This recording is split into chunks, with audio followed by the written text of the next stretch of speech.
Mark, if we can, I wanted to, this is the one I wanted to talk about. Yep. The Terminator 13, thoughts on a diversified run game more than just the zone scheme this year, it seems. And been talking to Ryan Day about that and the players about that. And, you're seeing that with the I formation stuff and a lot of the pistol stuff. Like the offensive line loves it because it allows them to be aggressive. And Ryan Day said that they have guys that can do that now, including tight end. And you got the receivers that are blocking. It's like Julian Fleming. Go watch him against Wisconsin. Watch him blocking in the run game and in the passing game. It's everybody enjoys it more. It's like with the zone blocking, you've got like the center, the right guard, and the right tackle. You form a wall and you try to keep people from getting through, and you just give the running back a direction to go left or right. Whereas with a lot of this one-on-one stuff, hat on a hat, as I say, it's like you are your own wall. Just go push the man in front of you, 8 yards, 9 yards downfield. And DeJuan Jones has taken this literally and run with it.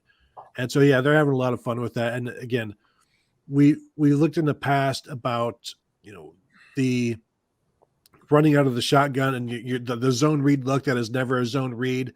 And defensive ends can just come in and tee off on the running back because CJ Stroud isn't a threat to keep the ball.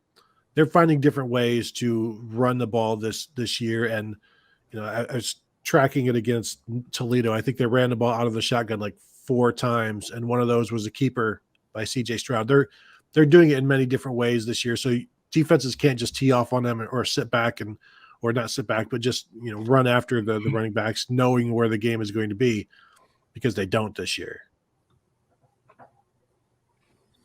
With the I'll just add that Ohio State's ability to spread the field around with the football throwing it has opened up the running game, I think. And you talk about, you throw to run the ball, which is kind of converse. In this instance, they're more adept, and they were more adept throwing it probably last year than they were running it. I think the running game is now coming up to where it needs to be. They're the only team in the country that's averaging 300 yards passing and 200 yards rushing. USC and North Carolina were with them in that category up till last week, and then both of them fell by the wayside in that category. USC barely beat Oregon State, I believe, and North Carolina lost to Notre Dame. So Ohio State trampled Wisconsin. So, they're doing that against the best defense, one of the best defenses in the Big Ten. What are they going to do to the rest of these teams? I shudder to think. Just as long as nobody gets bored, I guess is the problem. Just don't get bored. They were asked about complacency. I think didn't our friend comrade our guy Gulick yesterday asked Mitch Rossi about complacency or something. How do you avoid getting complacent?